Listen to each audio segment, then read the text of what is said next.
अस्सलाम वालेकुम दोस्तों झूठ भी सच की तरह बोलना आता है उसे।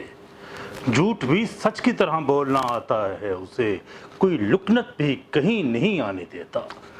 दोस्तों, आज की हमारी गुफ्तगू पाकिस्तान के मालियाती सालाना बजट के हवाले से है और उसके साथ ब्रॉडशीट के मुतालिक हुकूमत का झूठ, बल्कि यूँ कहना ज़्यादा मुनासिब होगा कि ड्रामाबाजी से जो इन्होंने वतीरा अपनाया हुआ था उस पर भी हमें गुफ्तगू करेंगे।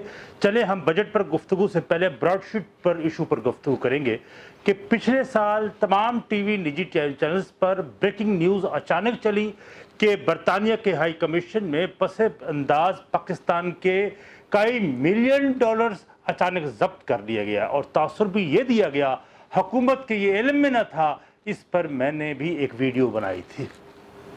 हुकूमती मौक़िफ़ यह था कि हाई कमीशन के इस फॉरेन करेंसी अकाउंट में पैसे पड़े हुए थे कि अचानक ब्रॉडशीट के मालिक ने अदालत से हुक्म लेकर वो पैसा जब्त कर लिया और फिर किसी को कानू कान खबर न हुई। इस पर पाकिस्तानी हलकों में एक बहस का आगाज़ हुआ। निजी टीवी चैनल्स ने इसके मुतालिक दर्जनों प्रोग्राम किए, लेकिन हुकूमत के वज़रा और स्पोक पर्सन्स बड़ी डिठाई से झूठ बोलते रहे कि ये मामला उनके इल्म में न था।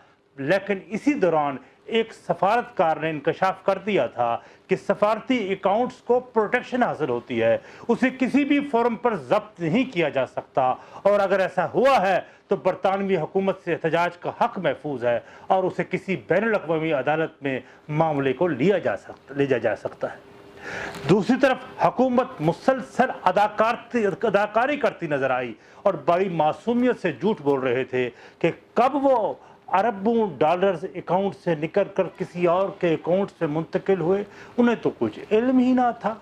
पूरी पाकिस्तान में अंग्रेज सरकार और अदालती सिस्टम पर तबर्रे किए गए कि यहूद और हनूद किस तरह पाकिस्तान जैसे गरीब मुल्क से ज़्यादती करते हैं और इस गरीब कौम का कीमती फ़ौरन रकम जब्त कर चुके हैं।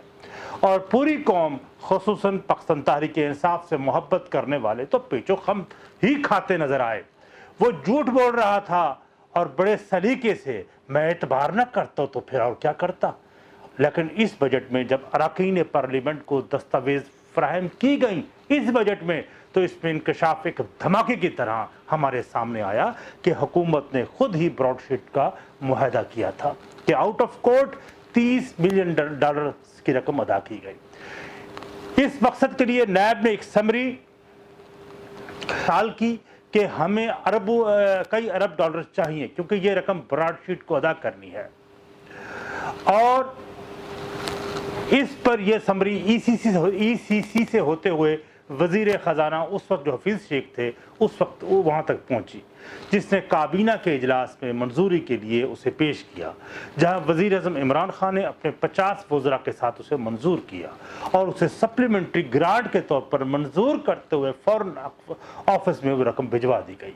वो रकम फ़ौरन अकाउंट्स में रखवाई गई, जहाँ ब्रॉडशीट के मालिक को इन्फॉर्म किया गया, जिसने बड़ी आसानी से ये रकम अपने अकाउंट में मुंतकिल कर दी। और हुकूमत पाकिस्तान को जब ये मुकम्मल यकीन हो गया कि ये रकम ब्रॉडशीट के अकाउंट में मुंतकिल हो चुकी है, तो एक सोचे समझे मंसूबे के तहत आवाम की आंखों में धूल झोंकने का मंसूबा पर अमल शुरू हुआ। निजी टीवी चैनल्स को इंकशाफ किया गया और ये कहा गया कि फॉरेन अकाउंट्स में रखी गई रकम ब्रॉडशीट ले उड़ी है और फिर ऐसा सफ़े मातम को बिछाया गया और अदाकारी के ऐसे जोहर दिखाए गए कि बड़े सगीर नामवर लेजेंड अदाकार दिलीप कुमार भी इनकी अदाकारी को देखकर अशश कर उठे होंगे। पूरी कौम अश्कबार थी कि देखो अंग्रेज़ किस तरह पाकिस्तानी मुसलमानों से बैर रखते हैं और इस अदाकारी का पहला ऑस्कर अवार्ड तो शाह महमूद कुरैशी हमारे वज़ीर ख़ारजा को मिलना चाहिए, जो मुसलसल एक तर्ज और उसे हुकूमती मौक़िफ़ पेश करता रहा कि ये रकम हाई कमीशन में मौजूदा मुलाजमीन की तनख्वाहें थीं जिन्हें इन ज़ालिमों ने जब्त कर लिया। अब वो बेचारे क्या करेंगे, वो प्रदेश में कहाँ से गुजारा करेंगे, घर के अखराजात कैसे पूरे करेंगे, क्योंकि उनकी रकम तो ब्रॉडशीट ले गई। आवाम की आंखों में मुसलसल झूठ बोला जाता रहा, खूब धूल उड़ाई गई اور جب اڑی گئی گرد گرد کہیں بیٹھی تو حکومت نے پھر اپنی مجبوریاں بتانا شروع کی کہ انہیں یہ بھی احساس تھا کہ یہ جھوٹ کی ہنڈیا کسی چوراہے پر پھوٹ جائے گی، تو سب نے مل کر اداکاری کا ایک اور راؤنڈ شروع کیا۔ اس بار فارن آفس کے اعلیٰ سطح کا عملہ بھی ان کے ساتھ شامل تھا۔ ان کی تنخواہیں براڈ شیٹ لے گئی ہے، وہ کہتے تھے ان کا موقف تھا ان کی تنخواہیں تو براڈ شیٹ لے گئی ہے، حالانکہ اسی عملے نے خود ہی حکومت پاکستان سے یہ رقم ہائی کمیشن اکاؤنٹس میں ڈلوا کر موسفی کو، براڈ شیٹ کے جو مالک تھا موسفی کو بتا دیا تھا کہ منصوبہ مکمل ہو چکا ہے، اب وہ بڑی آسانی سے وہ رقم منتقال کروا لے۔ افسوس تو اس بات کا ہے کہ حکومت، سرکاری مشینری اور سیاستدان اپنی قوم کو چونا لگاتے رہے، فراڈ کرتے رہے۔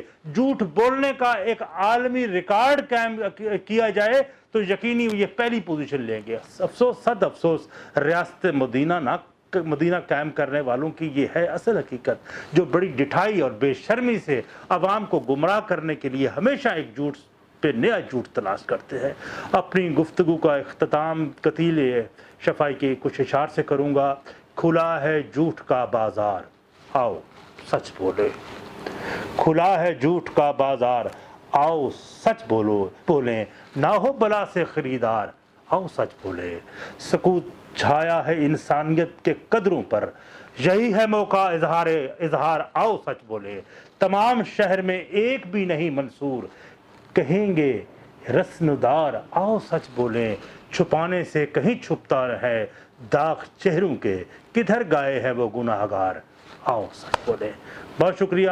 اب اگلی جو گفتگو ہم اس کے بعد کروں گا وہ اس بجٹ کے حوالے سے ہے۔ والسلام۔